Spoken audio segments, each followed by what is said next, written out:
যাচ্ছি মানস ন্যাশনাল পার্কে সাফারি করতে। মানস ন্যাশনাল পার্কে এলিফ্যান্ট সাফারি এবং জিপ সাফারি এই দু রকমের সাফারি হয়। এলিফ্যান্ট সাফারি হয় একদম ভোরবেলা, যার জনপ্রতি খরচ 1800 টাকা। আর জিপ সাফারি আবার দু রকমের হয়। একটি হাফ ডে সাফারি, যেটিতে নয় ফার্স্ট হাফ অথবা সেকেন্ড হাফে আপনাকে 3 থেকে 3.5 ঘন্টা সাফারি করিয়ে আবার ফেরত আনা হয়। এক্ষেত্রে জিপের খরচ 3000 টাকা।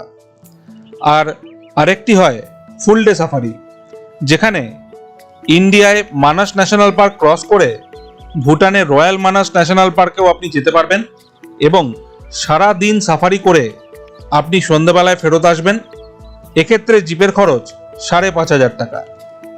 এই ট্রিপে আমি হাফ ডে এবং ফুল ডে দুটি সাফারি করেছিলাম। প্রথম দিনের সাফারি স্টার্ট করেছিলাম দুপুর 2টো থেকে। এখনও জঙ্গলে ঢুকতে পারিনি। জঙ্গলে ঢোকার আগেই যে রাস্তা দিয়ে আমি যাচ্ছিলাম, সেই রাস্তার ডান দিকে একটা হাতি। রাস্তার ডান দিকে দেখলাম একটি হাতি দাঁড়িয়ে রয়েছে। ভালো করে লক্ষ্য করে দেখলাম হাতির গায়ে লোহার শিকল। বুঝলাম এটি ফরেস্ট ডিপার্টমেন্টেরই হাতি।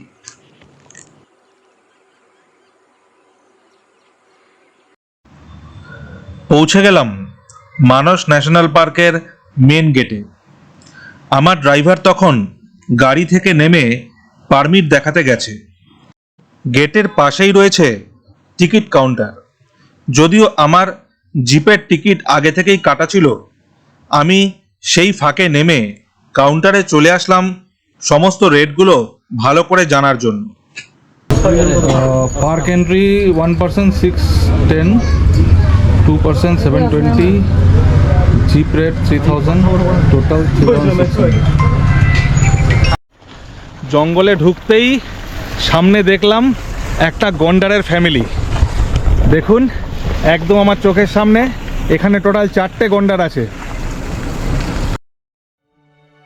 মানস ন্যাশনাল পার্কে একসাথে 4টি একশৃঙ্গ গন্ডার দেখতে পাওয়া সত্যি ভাগ্যের ব্যাপার।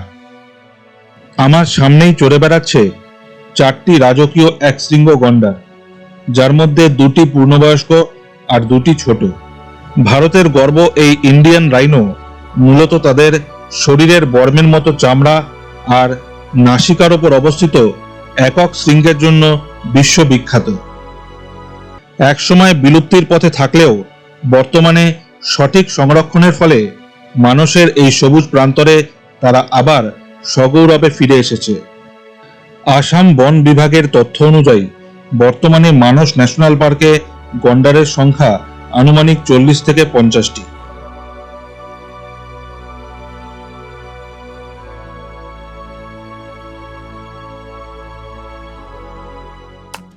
গন্ডারগুলোকে পেছনে ফেলে আমার জিপ এখন এগিয়ে চলেছে মানস ন্যাশনাল পার্কের আরো গভীরে।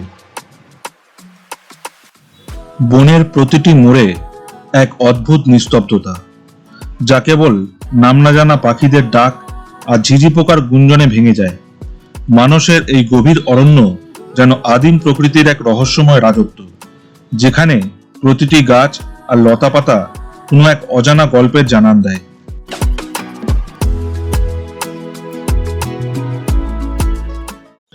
আমি যখন আরো কিছুটা এগিয়ে গেলাম, দেখলাম গাছের মগডালে একদল লাঙ্গুর বসে আছে এবং এক গাছ থেকে অন্য গাছে ঝাঁপ দিচ্ছে। এইগুলির মধ্যে থেকে আমি একটি গোল্ডেন লাঙ্গুরকে আমার ক্যামেরা জুম করে স্পট করলাম। এটি গাছের একদম মগডালে বসেছিল। গোল্ডেন লাঙ্গুর খুব দুর্লভ একটি প্রাণী। এদের বৈশিষ্ট্য হলো এদের গায়ে উজ্জ্বল সোনালী রঙের লোম। পৃথিবীর খুব কম জায়গায় এদের দেখা মেলে, আর মানস হলো তাদের অন্যতম প্রধান আবাসস্থল। সাধারণত এরা অনেক উঁচু গাছের মগডালে থাকতে পছন্দ করে এবং গাছের কচি পাতা বা ফল খেয়েই জীবন ধারণ করে।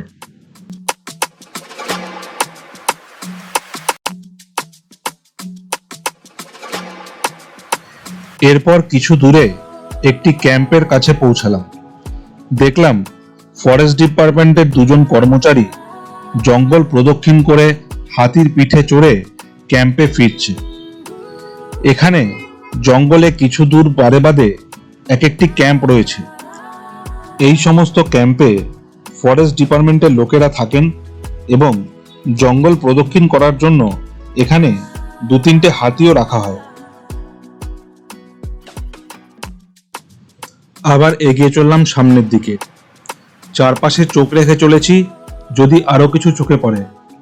তবে পাখির কলরব আর কিচিরমিচির শব্দ আপনি প্রায় সারাটা সময় শুনতে পাবেন এবং বিভিন্ন ধরনের রং বেরঙের পাখিও দেখতে পাবেন চারদিকে।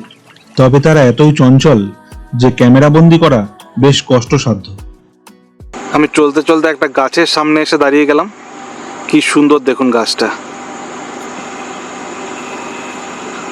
পুরো পাতাগুলো হলুদ। এটা ফুল? কি নাম এই গাছটার? এটা অক্সি গাছ বলে। অক্সি গাছ, এই হচ্ছে অক্সি গাছ।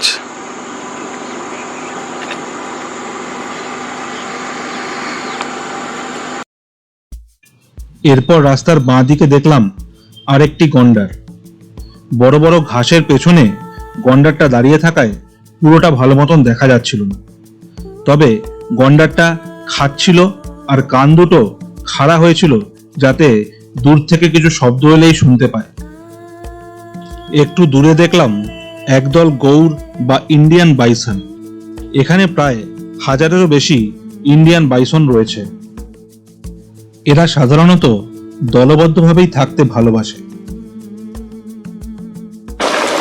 দেখুন রাস্তায় হয়ে গেছে কাদা। 2-3 দিন ধরে বৃষ্টি হয়েছে, তাই জন্য এই গাড়িগুলো দাঁড়িয়ে রয়েছে, কারণ সামনের গাড়িটা পাস করলে তবেই এটা আবার যেতে পারবে। টানে নিয়ে যায় একখানে।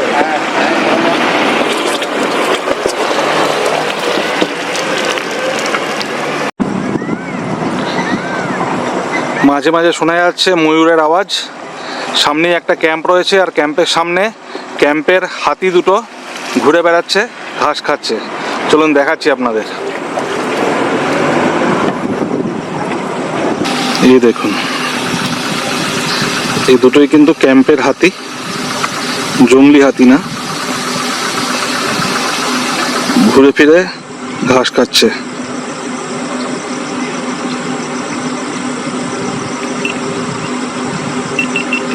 তোমাদের যারা এখানে জিপ রাইডার্স আছো, সবাইকে ওই গভর্নমেন্টে নাম লেখানো আছে? হ্যাঁ, ওটা রেজিস্ট্রেশন থাকে। গভর্নমেন্ট রেজিস্টার করতে হয় না? ফরেস্ট ডিপার্টমেন্টের লোকে আন্ডারটেকিং এগ্রিমেন্ট থাকে। আচ্ছা আচ্ছা। স্যার বিদায়ের সাথে থাকে। এর জন্য কি কোনো লাইসেন্স লাগে তোমাদের? লাইসেন্স মানে দরকার পড়ে? ডিপার্টমেন্টের থেকে একটা আইডেন্টি কার্ড দেয়। আইডেন্টি কার্ড দেয়? আচ্ছা আচ্ছা সাফারির জন্য। আচ্ছা। এর জন্য কি কোনো টাকা নেয় নাকি? হ্যাঁ, 500 করে নেয় আইডি কার্ডটার জন্য। মানে এক বছরে 500? এক বছরে। হ্যাঁ। ক্রাইটেরিয়া হচ্ছে তোমাদের গাড়ি থাকতে হবে, আর মানে কোনো ক্রাইটেরিয়া আছে এটা পাওয়ার জন্য? তাদের গাড়িটা থাকতে হবে। এখানে কি যেগুলো লোকাল যেগুলো আছে লোকগুলো, হ্যাঁ, ওদের জন্য মাত্র এটা সুবিধাটা। আচ্ছা আচ্ছা।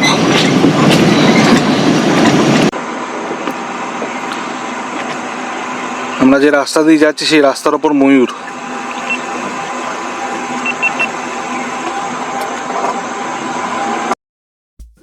আমার গাড়িটা সামনে এগোতেই ময়ূর দুটো জঙ্গলের মধ্যে ঢুকে গেল। মানস ন্যাশনাল পার্কে অনেক ময়ূর রয়েছে। সাফারি করতে করতে আপনি প্রায়ই ময়ূরের ডাক শুনতে পাবেন। এরপর ঘন জঙ্গল এরিয়া ছেড়ে আমি চলে আসলাম গ্রাসল্যান্ডে। এইখানে রাস্তার দুপাশেই দিগন্ত বিস্তৃত ঘাসের জমি, আর এই ঘাসের জমিতেই চড়ে বেড়ায় হাতি, গন্ডার, বাইসন এবং বাফেলোরা।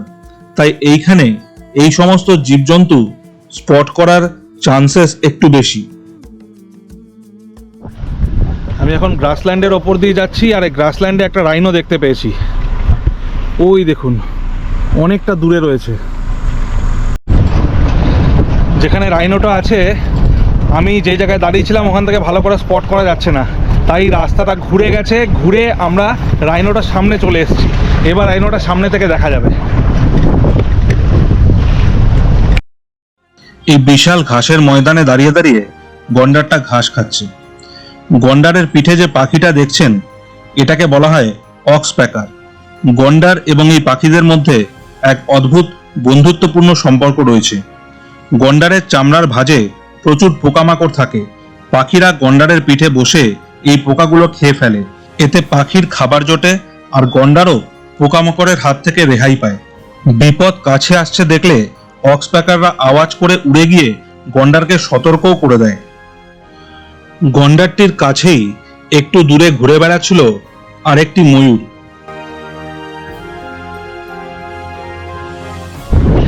আজকে দুপুর 2টোর সময় সাফারিটা স্টার্ট করেছিলাম, আর আজকে কিন্তু অনেক পশু পাখি দেখলাম।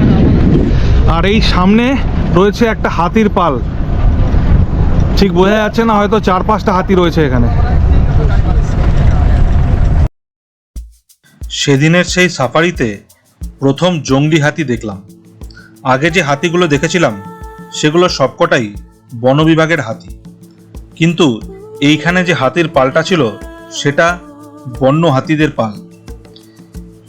দুটো হাতি পাশাপাশি দাঁড়িয়ে ঘাস খাচ্ছিল, আর তার অদূরে ছিল আরও 4টে হাতি। আসামে মানাস ন্যাশনাল পার্কে হাতিদের পপুলেশন সব থেকে বেশি। এখানে প্রায় 1000টিরও বেশি হাতি রয়েছে।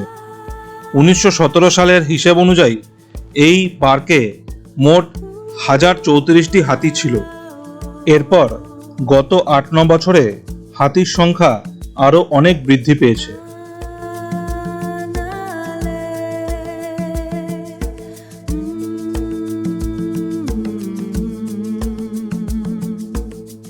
যেদিকে হাতিগুলো রয়েছে তার ঠিক উল্টো দিকে রয়েছে বাফেলো, দেখুন।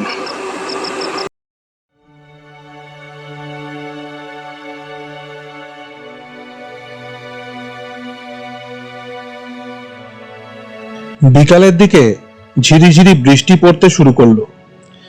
যখন জিপটা একটা নদীর ওপর দিয়ে যাচ্ছিল তখন দেখলাম নদীর মধ্যে একটা পাথরের ওপর বসে রয়েছে একটা পানকৌড়ি।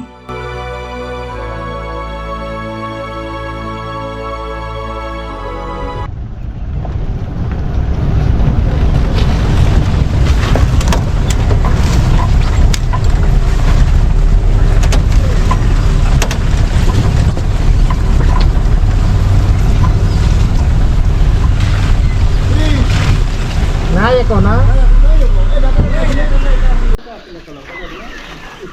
এবার আমি পৌঁছে গেছি বুড়ো বুড়ি ক্যাম্পে। তো বুড়ো বুড়ি ক্যাম্পে এখানে একটা ওয়াচ টাওয়ার রয়েছে, আর এই ক্যাম্পে ঢুকতেই দেখলাম এই ক্যাম্পের 3টে হাতি এখানে দাঁড়িয়ে রয়েছে।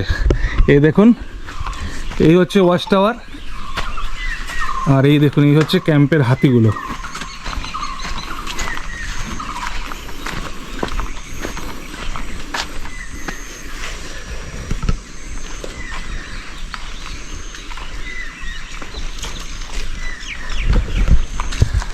আর এই ক্যাম্পের পেছনে আর একটা জংলি হাতি ঘুরে বেড়াচ্ছে।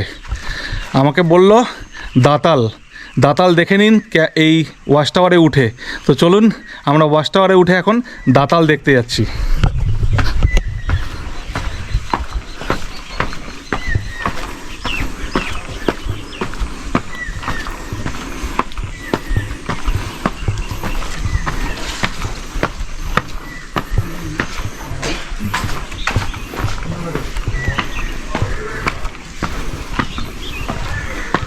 এই দেখুন,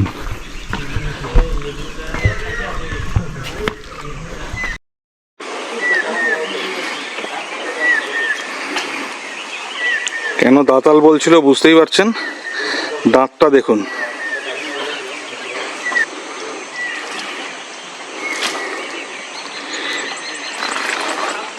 এই 3টে হচ্ছে ক্যাম্পের হাতি, আর বাইরে যে হাতিটা ঘুরছিল সেটাও কিন্তু কাছাকাছি চলে এসছে। ও মনে হয় ঘুরে ঘুরে এই হাতিগুলোর কাছেই আসছে।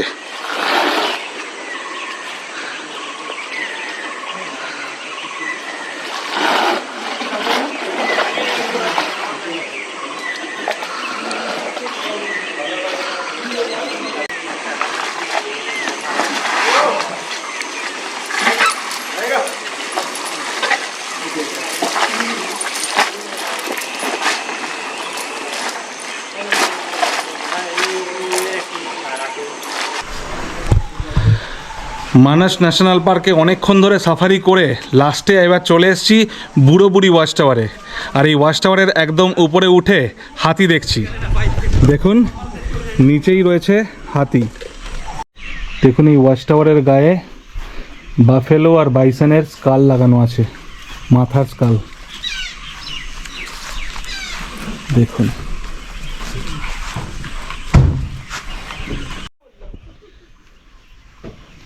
এই যে এইটা দেখছেন ছোটটা, এটা হচ্ছে বাইসনের। আর এই বড় যেটা আছে শিংটা অনেক বড়, এটা হচ্ছে বাফেলোর। বুড়ো বুড়ি ক্যাম্প থেকে সোজা আমার জিপ রওনা দিল মানস ন্যাশনাল পার্কের গেটের দিকে। প্রথম দিনে সাফারি শেষ করে বেরিয়ে গেলাম মানস ন্যাশনাল পার্ক থেকে। মানস ন্যাশনাল পার্কে সাফারি করে বেরিয়ে এলাম। এবার বেরিয়ে এখান থেকে একটু চা খেয়ে নেবো। চা খেয়ে তারপরে আমার যে হোটেল সেখানে যাব। মানস ন্যাশনাল পার্কের গেটের বাইরেই একটা চা বাগান। দেখুন কি সুন্দর চা বাগানটা।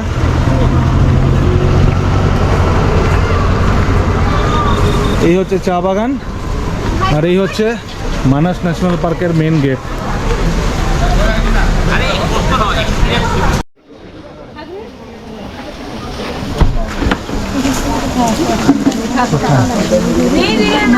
গাড়িটা যাবে না তো। पकौड़ा कितना करके है? 40 40 में कितना ग्राम है? ग्राम नहीं होगा, इलेक्ट्रिशियन होता है। अच्छा 40 का होगा। एक दे दीजिएगा 40 का, ठीक है ना? भैया চা খেয়ে নিলাম। আর এইখানে একটা মানস ন্যাশনাল পার্কের সুভিনিয়ার শপ রয়েছে। এ দেখুন মানস মেমোরিজ বলে, এখানে বেশ কিছু সুভিনিয়ার রয়েছে। ভেতরে টি শার্ট রয়েছে, ব্যাগ রয়েছে, বিভিন্ন হাতের কাজ করা জিনিসপত্র রয়েছে। আপনি চাইলে কিনতে পারেন। আমি আর ঢুকছি না, এবার এখান থেকে একদম আমার হোটেলে যাব। আজকের সাফারিটা 2টোর সময় স্টার্ট করেছিলাম। আজকে সাফারি করে এখন ফিরে যাচ্ছি। আর কাল সকাল থেকে আবার সাফারিতে যাব। আমি যখন হোটেলে ফিরছি তখন সন্ধ্যা নেমে এসেছে, চারদিকে অন্ধকার হয়ে গেছে। এরপর হোটেলে ফিরে খাওয়া দাওয়া করে সেদিন রাতটা হোটেলেই কাটালাম। পরের দিন আমি আবার সাফারিতে বেরিয়েছিলাম, যে সাফারিটা ছিল সারা দিনের।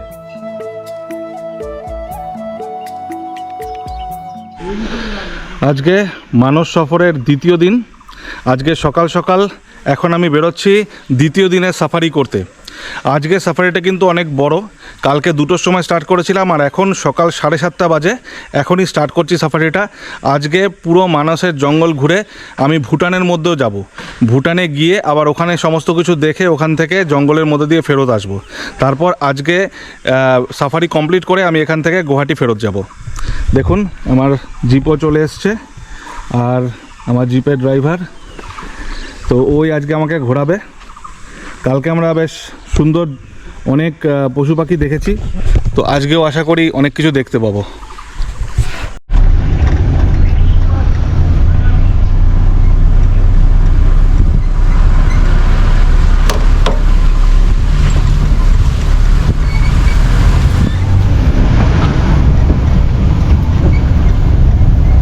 এই রিসোর্টটা আমি যেখানে ছিলাম সেটা কিন্তু একদম জঙ্গলের ধারে।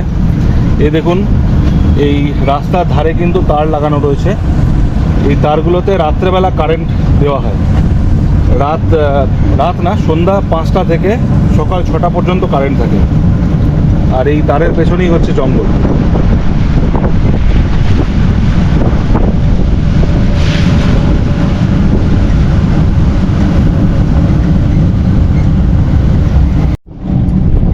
আমি যে রিসোর্টে ছিলাম জুরাসিক পার্ক রিসোর্ট, সেই রিসোর্ট থেকে মানসের যে গেট সেটা দূরত্ব হচ্ছে 2 কিলোমিটার। তো আমি এখন রিসোর্ট থেকে বেরিয়ে গেছি। রিসোর্ট থেকে বেরিয়ে এখন মানসের গেটের দিকে যাচ্ছি। গেট দিয়ে এন্ট্রি করব। আর দেখুন এই বাঁ দিকে পুরো চা বাগান। এই রাস্তাটার ম্যাক্সিমামটাই চা বাগান বাঁ দিক জুড়ে।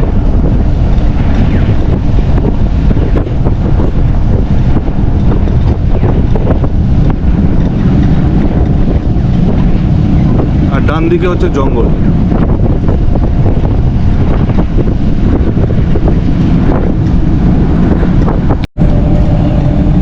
তো মানাসে টোটাল কটা সাফারি জোন আছে? টোটাল আমাদের এখানে টোটাল 6টা জোন আছে এখন।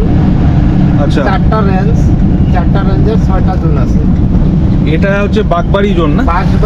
বাঁশবাড়ি জোন। হ্যাঁ, বাঁশবাড়ি জোনটা সেন্ট্রাল জোন। Central zone। আমাদের এটা ইস্টার্ন জোন আছে আপনার ভুইয়াপাড়া, ওয়েস্টার্ন আছে আপনার পানবাড়ি আছে, আচ্ছা, কাহিতামা বিট আছে, কুকলুং রেঞ্জ আছে। আসামে ম্যাক্সিমাম জায়গায় আমাদের যে রিসোর্ট ফিসোর্টগুলো সব এই বাঁশবাড়ি রেঞ্জের কাছাকাছি। বাঁশবাড়ি রেঞ্জে অনেক রিসোর্ট আছে আমাদের এখানে। বেশি রিসোর্ট আছে। বেশি রিসোর্ট আছে। এটা central zone. Central zone. Safari কি সব জায়গা থেকেই অ্যাভেলেবেল? বাকি 6টা জোন থেকেই অ্যাভেলেবেল? পানবাড়িতে ওটা সেপারেট অ্যাসোসিয়েশন আছে, ওই জায়গা থেকে তো এক্সট্রা সাফারি হয়। আমাদের এখানে জিপ পানবাড়িতে যায় না। আচ্ছা, বিয়াপাড়ার যে জিপটা সাফারি হয় আমাদের এখানে দিকে যায়। পোকলাবাড়ি যেটা আছে হ্যাঁ, ফার্মের, ওইখানেও আমাদের এখানে থেকে জিপ যায়। কাহিতামাতেও আমাদের এইখান থেকে জিপ যায়। ওকে। হাতি সাফারি কি সব কটা থেকেই হয় না হাতি সাফারি খালি এখান হাতি থেকেই হয়? সাফারি শুধুমাত্র ভুইয়াপাড়ার থেকে আর বাঁশবাড়ি দুইটা রেঞ্জের থেকে আপনার হাতি সাফারিটা হয়। আচ্ছা, ভুইয়াপাড়া আর বাঁশবাড়ি দুটো হ্যাঁ। থেকে।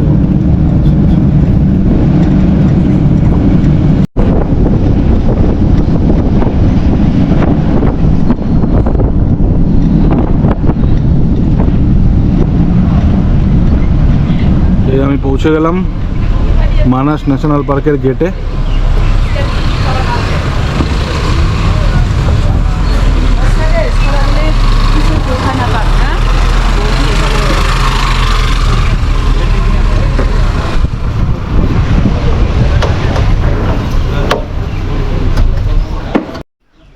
এই হচ্ছে মানাস জিপ সাফারি অ্যাসোসিয়েশনের কাউন্টার মানাস ন্যাশনাল পার্কের। এখান থেকেই সমস্ত জিপ বুকিংগুলো করতে হয়। এখানে কন্ট্যাক্ট নাম্বারও দেওয়া আছে, আপনারা নোট ডাউন করে নিতে পারেন। ঠিক গেটের বাঁ দিকে। আজকে আমি যে সাফারিটা করছি এটার কস্ট আমার পড়ছে 5,500 টাকা, আর কালকে যে হাফ ডে সাফারিটা করেছিলাম সেটার কস্ট পড়েছিল 3,000 টাকা। তো এই কস্টটা কিন্তু মোটামুটি সেম, এতে কিন্তু কোনো উপর নিচ হয় না।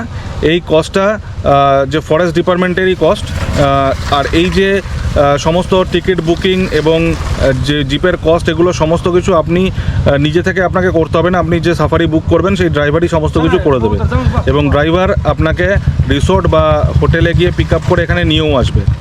আর এই যে কস্টটা আমি বললাম 3,000 এবং 5,500, এটা কিন্তু জিপের কস্ট। এছাড়া কিন্তু এন্ট্রি একটা টিকিট রয়েছে, সেটা খুব বেশি না, ওটা পার হেড একটা এন্ট্রি টিকিট রয়েছে, যেটা আমি আপনাদের ডেসক্রিপশানে দিয়ে দেবো।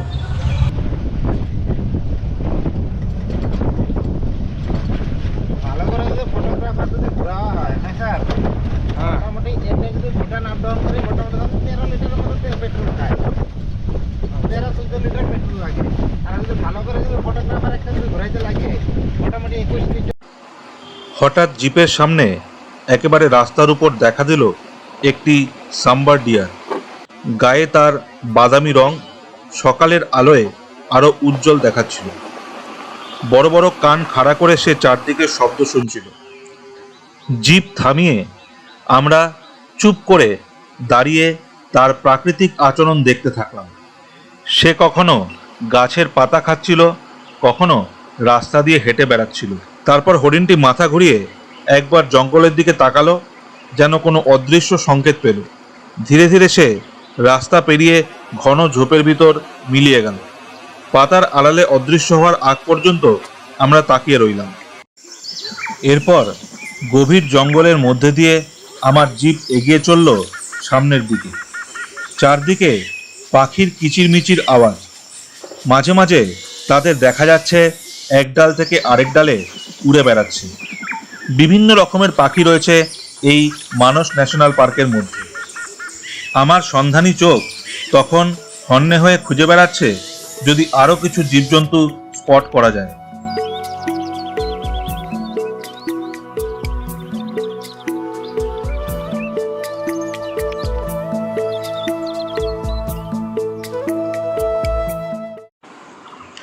বেশিক্ষণ আর অপেক্ষা করতে হলো না। কিছু দূর যেতেই দেখলাম রাস্তার পাশে দাঁড়িয়ে দুটি জংলি হাতি। সামনেরটি সুর দিয়ে গাছের পাতা তুলে তুলে মুখে ঢোকাচ্ছে আর মনের সুখে খাচ্ছে। এরপর সে আবার খাওয়া ছেড়ে সুর দিয়ে কান চুলকাতে শুরু করলো।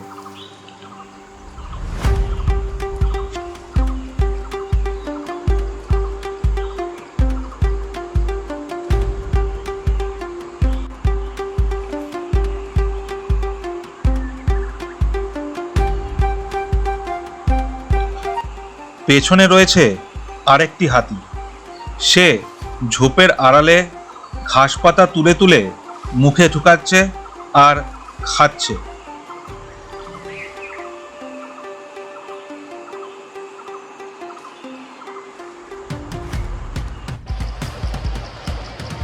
আবার কিছু ক্যাপ ল্যাঙ্গুর দেখতে পেয়েছি, গাছের উপরে বসে রয়েছে।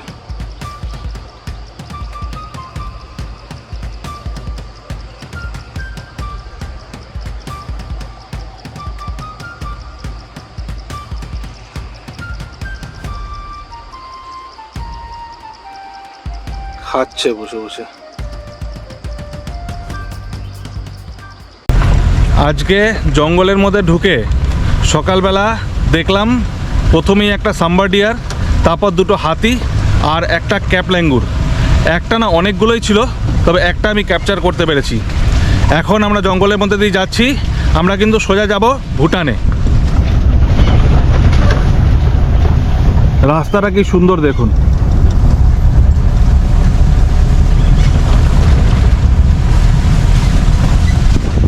यहाँ से भूटान गेट और कितना दूर पड़ेगा? भूटान गेट तक तकरीबन आपका 10 किलोमीटर जाना होगा। यहाँ से और 10 किलोमीटर भूटान गेट। 8 से 10 किलोमीटर जाने से वो भूटान एंट्री पॉइंट मिल जाएगा। Bhutan entry point. तो पूरा जंगल जंगल के अंदर से ही जाना है? हाँ, जंगल जंगल के अंदर से जाना है सर। Okay okay.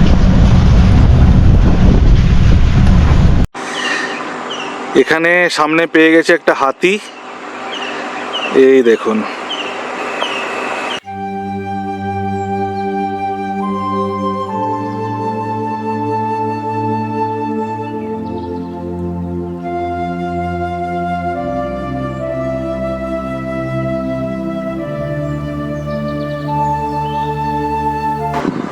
হাতি যেখানে দেখলাম, একটু এগোতেই ডান দিকে পেয়ে গেলাম একটা ময়ূর। ময়ূরটা কিন্তু রাস্তার একদম কাছেই।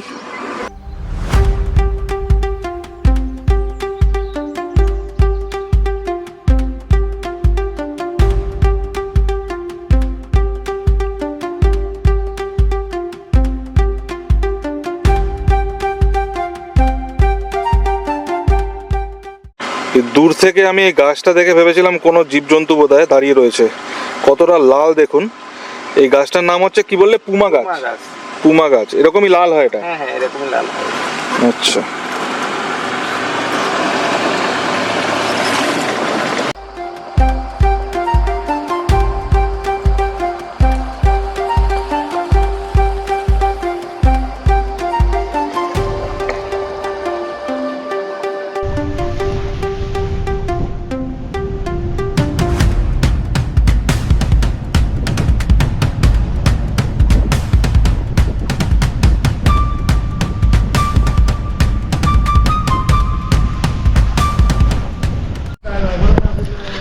এবার আমি চলে এসেছি বেকি নদীর সামনে।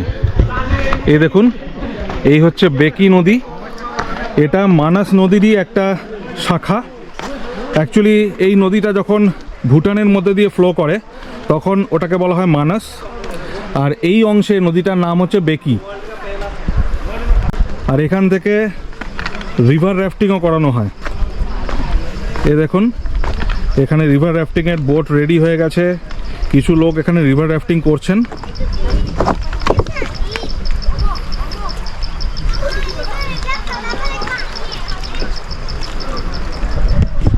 আমি ড্রাইভারকে জিজ্ঞেস করলাম রিভার রাফটিং করে এখান থেকে 25 কিলোমিটার ডাউন স্ট্রিমে পর্যন্ত যায় এই বোটগুলো।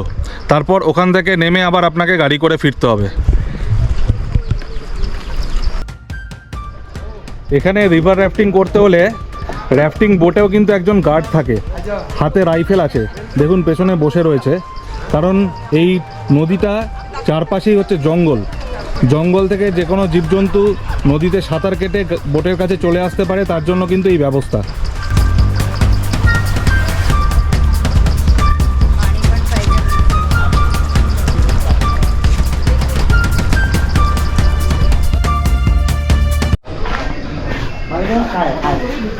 এই দেখুন, এই হচ্ছে Manas heritage centre and Beki river view.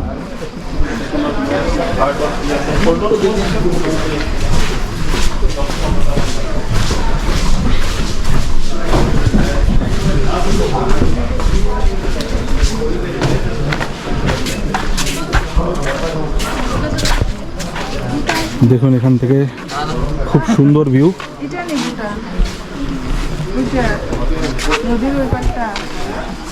আর উপরে রয়েছে একটা মিউজিয়াম। নর্মালি যে সাফারিগুলো হয় সেই সাফারিগুলো কিন্তু এই পর্যন্ত নিয়ে আসে, তারপর এখান থেকে আবার ফিরে যায়। আপনি যদি ভুটান যাওয়ার সাফারি বুক করেন তাহলে এখান থেকে আপনাকে নিয়ে যাবে ভুটানে, যেটা আজকে আমি যাব। এইখান থেকে আমি ভুটানে দিকে চলে যাব এবং ভুটানে গিয়ে ভুটান গেট দিয়ে এন্ট্রি করে যাব। চলুন আপনাদের মিউজিয়ামটা একবার দেখিয়ে দিই।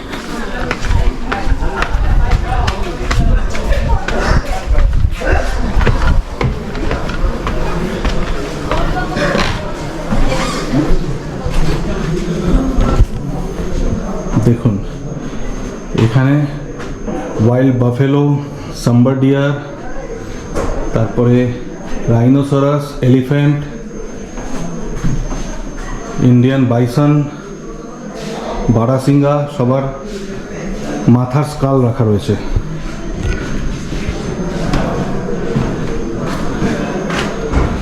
এই মানাস ন্যাশনাল পার্কের কোর এরিয়া হচ্ছে 840 স্কোয়ার কিলোমিটার, আর বাফার এরিয়া হচ্ছে 1997 স্কোয়ার কিলোমিটার।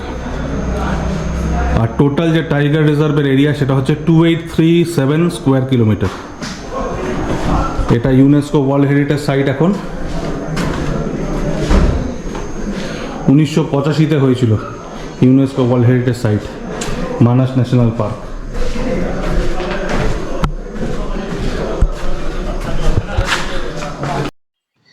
এইখানে একটি বাঘকে প্রিজার্ভ করে রাখা হয়েছে। টাইগার অফ মান্নাকাটা নামে পরিচিত এই বাঘটি ছিল 1986 সালে আসামের সক্রিয় একটি মানুষ খেকো বাঘ, যা 11 জন মানুষকে হত্যা করেছিল। অবশেষে আইএফএস কর্মকর্তা সঞ্জয় দেব মানসে বাঘটি শিকার করেন। এই ঘটনাটি এই অঞ্চলে মানব এবং বন্যপ্রাণীর সংঘাতের একটি উল্লেখযোগ্য উদাহরণ।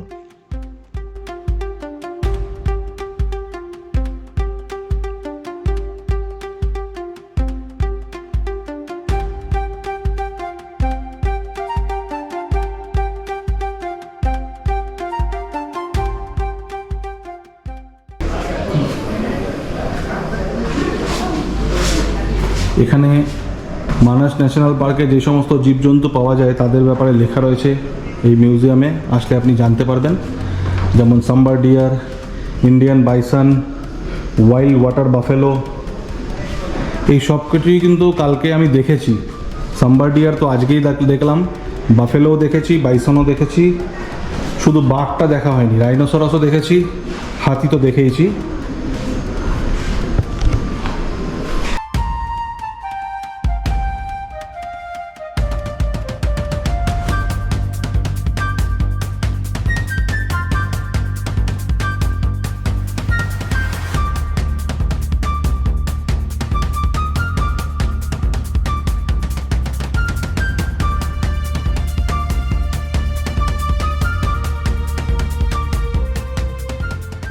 এই জায়গাটা কিন্তু খুবই সুন্দর, দারুণ সুন্দর ভিউ আসছে এখান থেকে। আর ভেতরে যে মিউজিয়ামটা আছে, মিউজিয়ামে গিয়েও অনেক কিছু জানতে পারলাম মানাস ন্যাশনাল পার্ক সম্বন্ধে, আর আপনাদেরও বললাম। পৌঁছে গেছি ভুটান গেটের সামনে। মানাস হেরিটেজ সেন্টার থেকে ভুটান গেট একটুখানি, তো আমি মানাস হেরিটেজ সেন্টার থেকে বেরিয়ে সোজা চলে এলাম ভুটান গেটে। এই দেখুন, এই হচ্ছে ভুটান গেট, সামনে দেখতে পাচ্ছেন। এই হচ্ছে ইন্ডিয়া আর ভুটানের সীমানা। এই গেট দিয়েই ভুটানে প্রবেশ করতে হবে। এখান থেকে এন্ট্রি করিয়ে তারপর ভেতরে প্রবেশ করতে হবে, ড্রাইভার গেছে এন্ট্রি করানোর জন্য। আর এখানে কি লেখা আছে দেখুন, welcome to royal Manas national park. এই ন্যাশনাল পার্কের যে অংশটা ভুটানের মধ্যে সেটাকে বলা হয় রয়্যাল মানাস ন্যাশনাল পার্ক। দেখুন আমাদের গাড়ির জন্য গেট খুলে দেওয়া হলো, আর এই আমি ঢুকে যাচ্ছি এবার ভুটানে।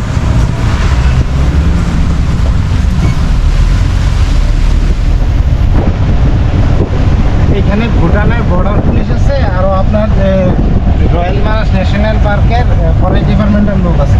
আচ্ছা, সামনে আমরা ইমিগ্রেশন করবো, ওই জায়গায় ডকুমেন্টসটা আপনার সাবমিট করে দেবো। আচ্ছা, ইমিগ্রেশন সামনে করতে হবে? হ্যাঁ, ইমিগ্রেশন ডকুমেন্টসটা সাবমিট করার পরে আমরা ভিতরে যেতে পারবো। আচ্ছা,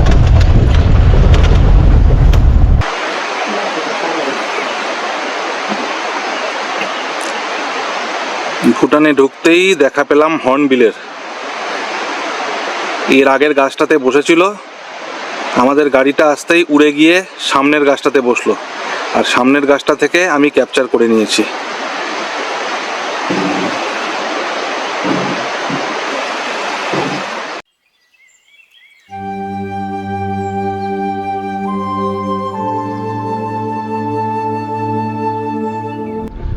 ভুটানে ঢুকে এবার আমি যাচ্ছি মানাস নদীর সামনে। যেই নদীটা আসামের মধ্যে দেখিয়েছিলাম ওটার নাম হচ্ছে বেকি, নদীটা কিন্তু একই, কিন্তু ভুটানের মধ্যে ওটার নাম হচ্ছে মানাস, যেই নামানুসারে মানাস ন্যাশনাল পার্কের নামকরণ। দেখুন চলে এসেছি মানাস নদীর সামনে।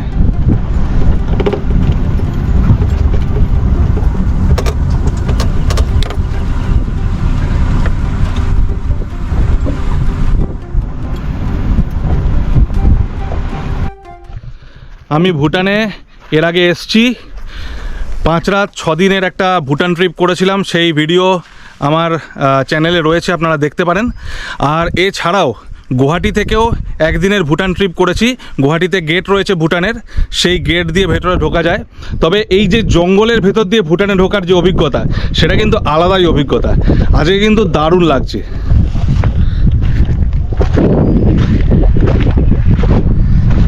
ঘুরে বেড়াচ্ছি মানাস নদীর ধারে, পাথরের ওপর দিয়ে। পাথরগুলো দেখুন কত বড় বড়। জঙ্গলের মধ্যে দিয়ে বয়ে গেছে মানাস নদী। এখন আমি রয়েছি রয়্যাল মানাস ন্যাশনাল পার্কে, আর এরপর আমরা যাব হচ্ছে পানবাং টাউনে। পানবাং টাউন হচ্ছে রয়্যাল মানাস ন্যাশনাল পার্কের কাছে ভুটানের একটা টাউন, তো সেখানে এবার যাব। টোটাল ভুটান কটা গেট আছে গো এই আসাম থেকে? 3টে। আসাম থেকে আপনার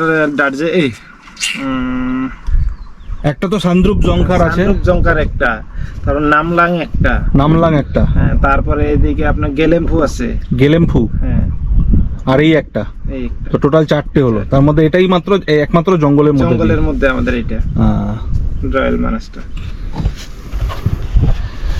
তো এর আগে আমি সান্দ্রুপ জংখার যে জায়গাটা সেটাতে গেছিলাম, ওইখানে একটা গেট রয়েছে, ওটা দিয়ে পার করেছিলাম। আর এইবার এলাম মানাস ন্যাশনাল পার্কের মধ্যে দিয়ে। আর আমার যে ভুটান ট্রিপ 5 রাত 6 দিনের যেটার কথা বললাম, সেই সময় আমি এন্ট্রি করেছিলাম হচ্ছে জয়গাঁও আর ফুনসিলিংয়ের মধ্যে যে গেটটা, সেটা দিয়ে এন্ট্রি করেছিলাম, জয়গাঁও দিয়ে এন্ট্রি করেছিলাম।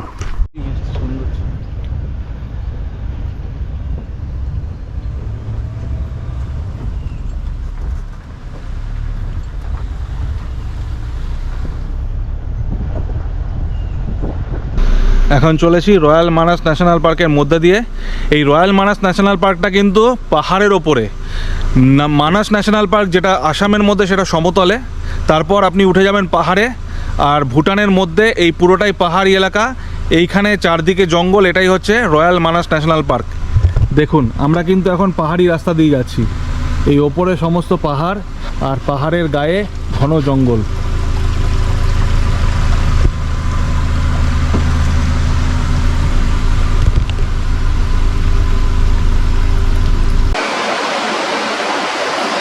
নদীর ধারে দূরে দেখা যাচ্ছে একটা স্তূপা, আর এই জায়গাটা কি সুন্দর দেখুন। দুপাশে পাহাড় আর মাঝখান দিয়ে বয়ে গেছে মানাস নদী। আসার সময় জঙ্গলের মধ্যে থেকে যে স্তূপাটাকে দেখিয়েছিলাম, সেই স্তূপাটার সামনে এবার চলে এসেছি। এখানে রয়েছে একটা ভিউ পয়েন্ট, দেখুন কি সুন্দর লাগছে এখান থেকে। সামনেই হচ্ছে স্তূপাটা, দেখুন কি সুন্দর।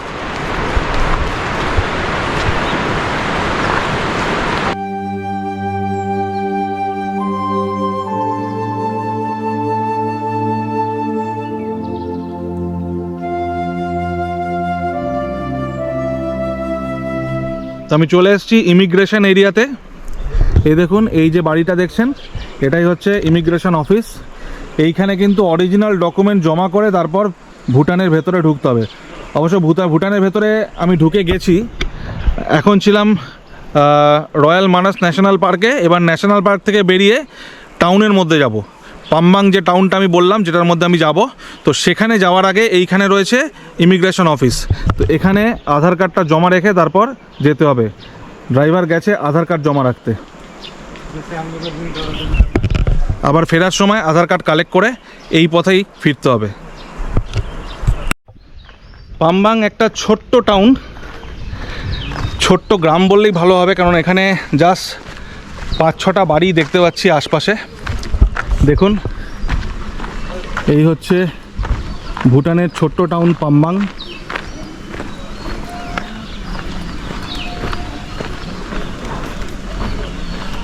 এই দেখুন, এখানে কিছু বাড়ি রয়েছে।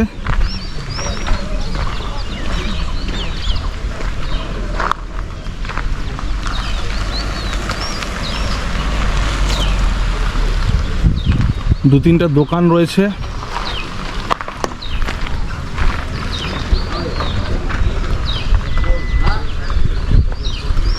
পাম্বাং টাউনে ঘোরাফেরা করতে করতে অদূরেই একটা গাছের ওপর একটা হর্নবিল উড়ে এসে বসলো।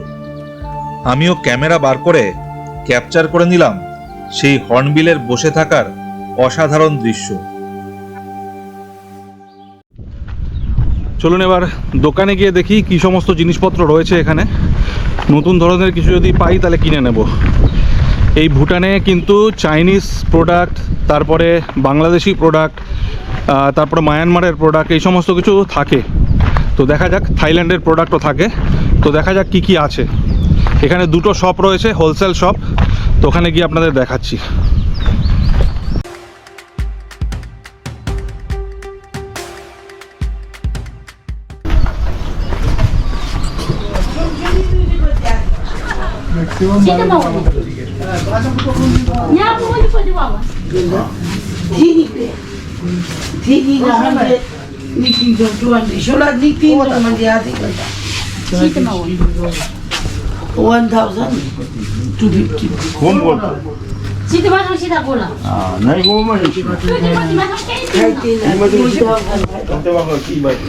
দেখুন, এখানে নুডলস রয়েছে। আমাদের এখানে এটা ইন্ডিয়ান নুডলস? না না, এটা বাইরে। এখানে জুস রয়েছে,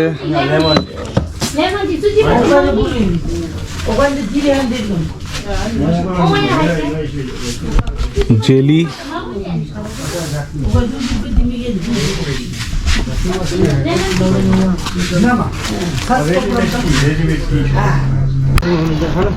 এই শপ থেকে কিছু চকলেট কিনে নিলাম বাড়ির জন্য। এবার এখান থেকে যাব জঙ্গল রিসোর্টে। আমাকে আমার ড্রাইভার বললো এখানে একটা খুব সুন্দর জঙ্গল রিসোর্ট আছে, ওখানে গিয়ে দুপুরবেলা লাঞ্চটা করব।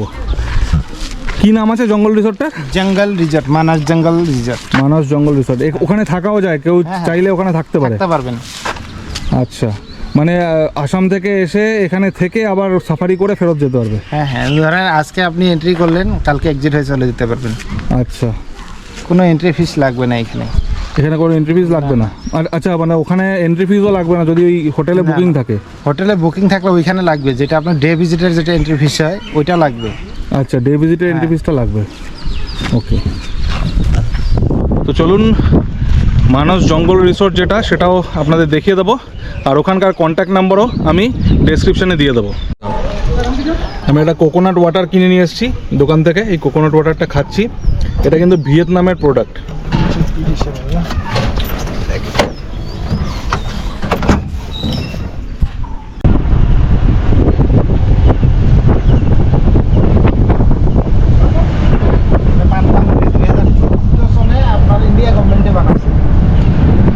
ব্রিজ। ইন্ডিয়ান গভর্নমেন্টের বানাইছে এটা। ও ইন্ডিয়ান গভর্নমেন্টই বানিয়েছে এটা। আর এখানে একটা ঝুলন্ত সেতু রয়েছে। বাও, এটাতে যাওয়া যাবে সেতুর ওপরে? হ্যাঁ যাওয়া যাবে, আসার সময় যাবেন না? হ্যাঁ হ্যাঁ, আসার সময় যাবো, খেয়ে দিয়ে আসি তারপরে যাবো।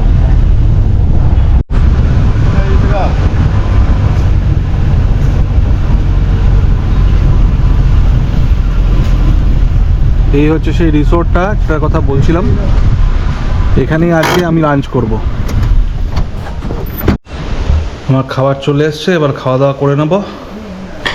দেখুন, এই হচ্ছে ভাত, আলু ভাজা, পেঁয়াজ, আর এখানে একটা সবজি, আলাদাও পেঁয়াজ দিয়ে গেছে, আর চিকেন আর ডাল।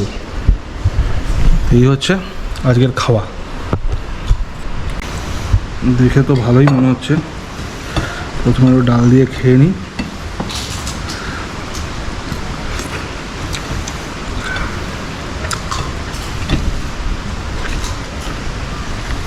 ডালটা তো ভালোই টেস্টি।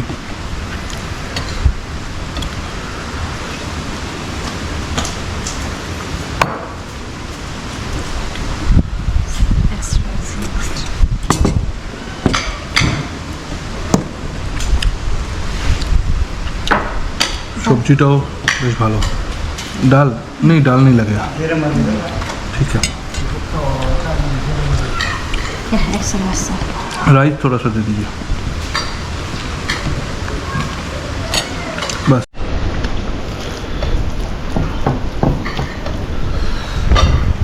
এবার খাচ্ছি চিকেন দিয়ে।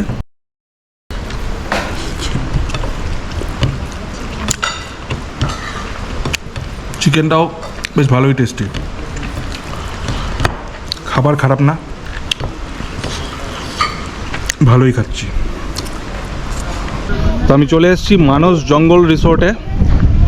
এই মানস জঙ্গল রিসোর্টটা কিন্তু ভুটানে। আর দেখুন, এই হচ্ছে কটেজ যেখানে আপনি থাকতে পারেন।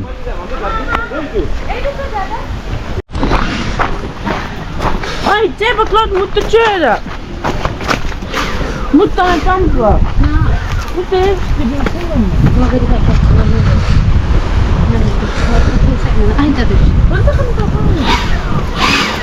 ये सारा टेंट ही है ना? टेंट ही, नीचे वाला टेंट है, ऊपर छावनी है। हाँ? ऐसा ही है सब घर, सब रूम।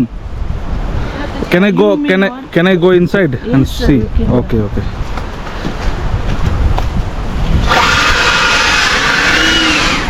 চলুন আপনাদের টেন্টটা দেখিয়ে নিই। আমি হিন্দিতে বলছিলাম, ঠিক বুঝতে পারছিল না। দেখুন, দুটো করে বেড রয়েছে টেন্টের মধ্যে, পাখা রয়েছে,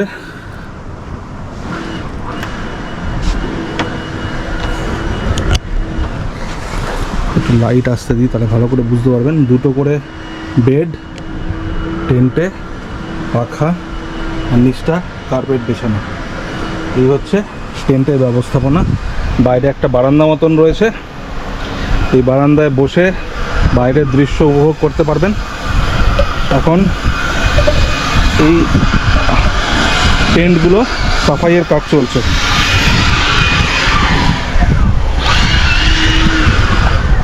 এই সামনেই হচ্ছে নদী।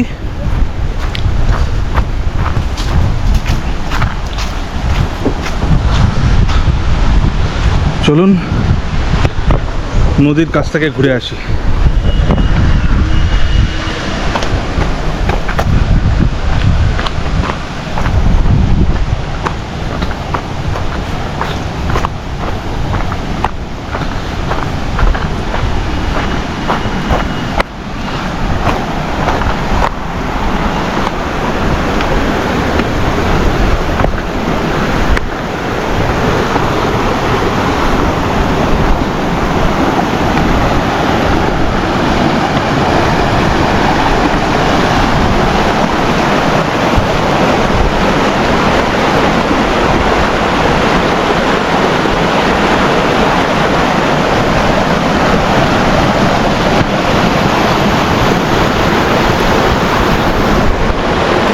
দারুণ সুন্দর প্রকৃতি। এখানে খেয়ে দিয়ে আবার আমি ফেরত যাব, আর ফেরত যাওয়ার পথে 2-2.5 ঘন্টা সাফারি করে তারপর মানস ন্যাশনাল পার্কের বাইরে বেরোবো। এই রিসোর্টটাকে আমি মানস জঙ্গল রিসোর্ট বলছিলাম, বাট এই রিসোর্টটার আসল নাম হচ্ছে রিভার গাইড অফ পাংবাং। এই যে কার্ড, এর মধ্যে নম্বরও আছে, আমি ডেসক্রিপশানে দিয়ে দেবো। তো আমাকে এখানে নামিয়ে দিয়ে গাড়িতে পেট্রোল ভরতে যাচ্ছে, এখানে পেট্রোল ভরে ও তারপর আবার এখানে চলে আসবে। পেট্রোল এখানে কত করে? মোটামুটি আপনার 64-এর মতো হবে। 64 টাকা। হ্যাঁ, ইন্ডিয়াতে চলছে 102 এখন। 102 টাকা। ভুটানে পেট্রোল খুব সস্তা, তার জন্য এখান থেকে ও পেট্রোল ভরে তারপর আসবে। তো ততক্ষণ আমি এই ব্রিজের ওপর হাঁটাহাঁটি করব আর আপনাদেরও দেখাবো, চলুন।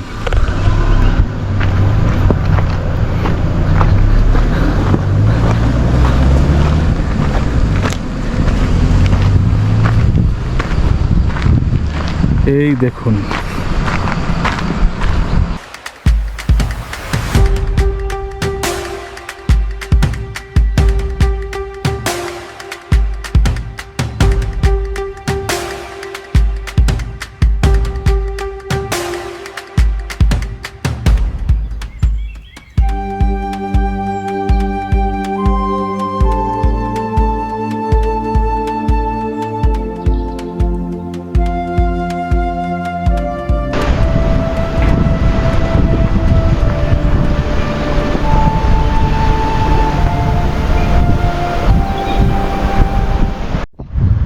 ব্রিজের ঠিক মাঝখানে চলে এসেছি। এখানে কিছুক্ষণ দাঁড়িয়ে চারিদিকে দৃশ্য উপভোগ করি, তারপর আবার ওই পারে যাব। আমার ড্রাইভার ভরতে গেছে তেল, তো তেল ভরতে মোটামুটি কিছুক্ষণ টাইম লাগবে বললো। ব্রিজের মাঝামাঝি চলে এসেছি, একদম মাঝখানে দাঁড়িয়ে রয়েছি, আর এখান থেকে কিছুক্ষণ দাঁড়িয়ে চারপাশের যে দৃশ্য সেটা উপভোগ করব। দেখুন কি দারুণ সুন্দর।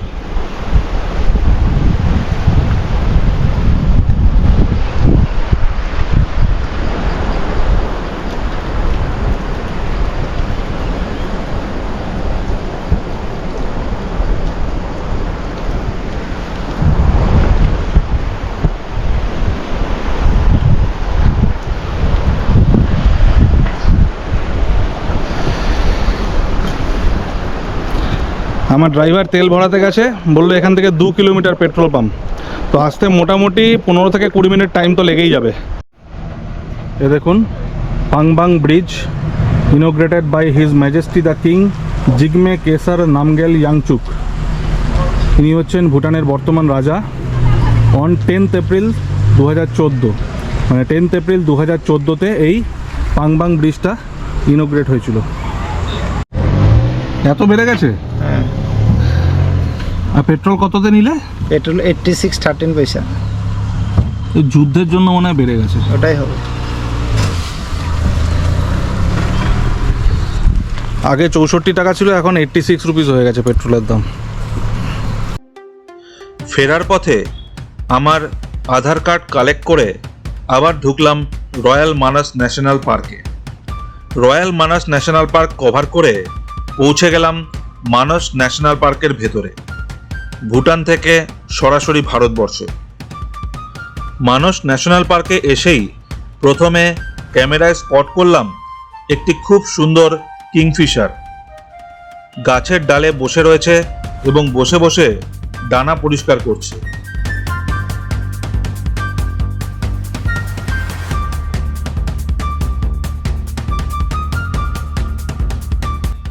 এরপর চোখে পড়ল একটি জংলি হাতির দল, যেখানে বড় বাচ্চা সব রকমের হাতি ছিল।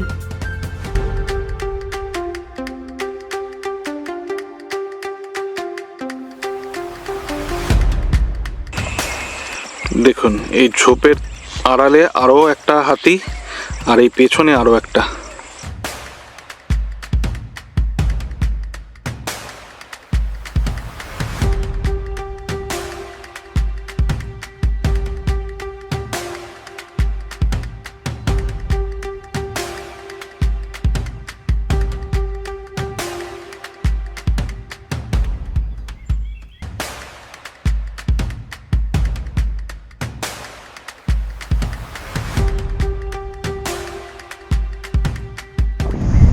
রয়্যাল মানস ন্যাশনাল পার্ক থেকে মানস ন্যাশনাল পার্কে ঢোকার পর প্রথম দেখলাম 5টা হাতি একসাথে, আপনাদেরও দেখালাম।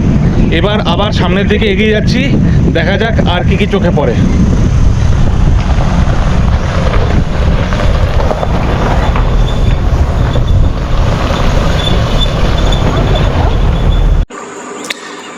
যে রাস্তা দিয়ে যাচ্ছি তার ডান দিকে একদম সামনে থেকে এবার দেখলাম বাফেলো। এর আগে কিন্তু বাফেলোগুলো যতবারই স্পট করেছি সব অনেকটা দূরে দূরে ছিল, এই বাফেলোটা একদম সামনে থেকে, একদম আমার চোখের সামনেই দাঁড়িয়ে রয়েছে।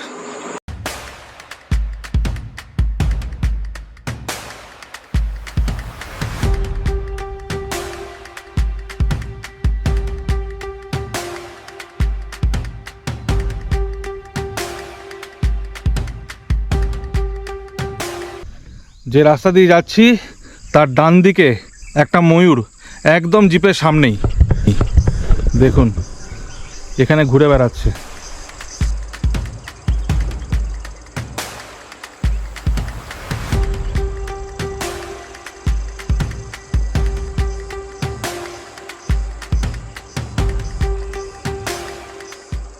এখানে ময়ূর প্রচুর, বলো? হ্যাঁ হ্যাঁ, অনেক আছে ময়ূর। এই দুদিনে সবচেয়ে বেশি তো ময়ূরই দেখলাম, ময়ূরই বেশি আছে, প্রচুর ময়ূর এই মানস ন্যাশনাল পার্কে।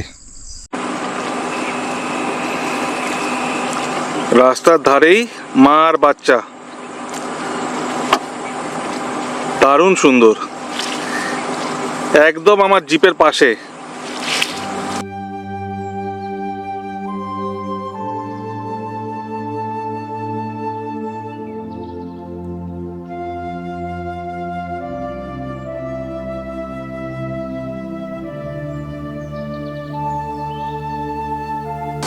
আর সামনে আর একটা হাতি রয়েছে, এটাও বাচ্চা, মার সাথে দুটো বাচ্চা, একটা ছোট একটা একটু বড়। দেখুন এই হচ্ছে আমার জিপ এইখানে, আর এই হচ্ছে হাতি। আমি একটু জুম করে আপনাদের দেখাচ্ছি, কিন্তু একদম চোখের সামনেই।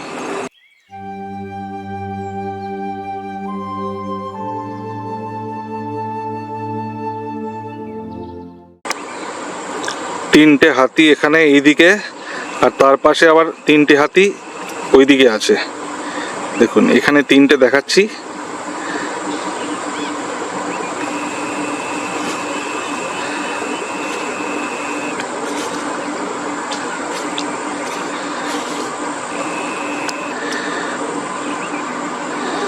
আর এইদিকে দেখুন এ পাশে রয়েছে আরো তিনটে, এই দুটো একসাথে,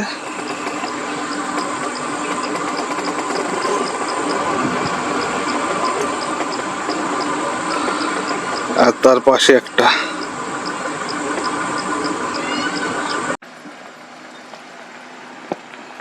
হাতি আছে বহুত।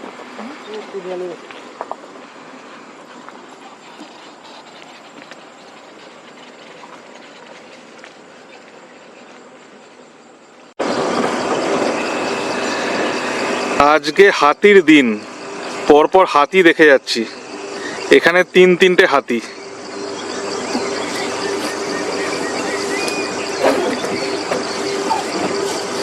এই একটা আর পেছনে দুটো।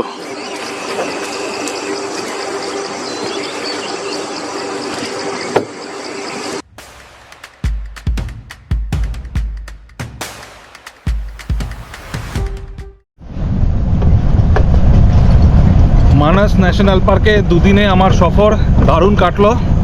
এখন আমি মানস ন্যাশনাল পার্ক থেকে বেরিয়ে যাচ্ছি। দেখুন গেট চলে এসছে।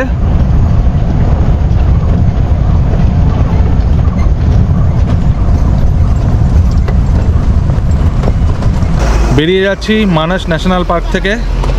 দুদিনে সাফারি করে আমি দারুণ এনজয় করলাম, আর আপনাদেরও দেখালাম।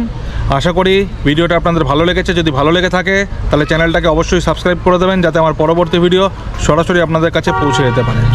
ভালো থাকুন, সুস্থ থাকুন, আর দেখতে থাকুন এবিজি ট্রাভেল।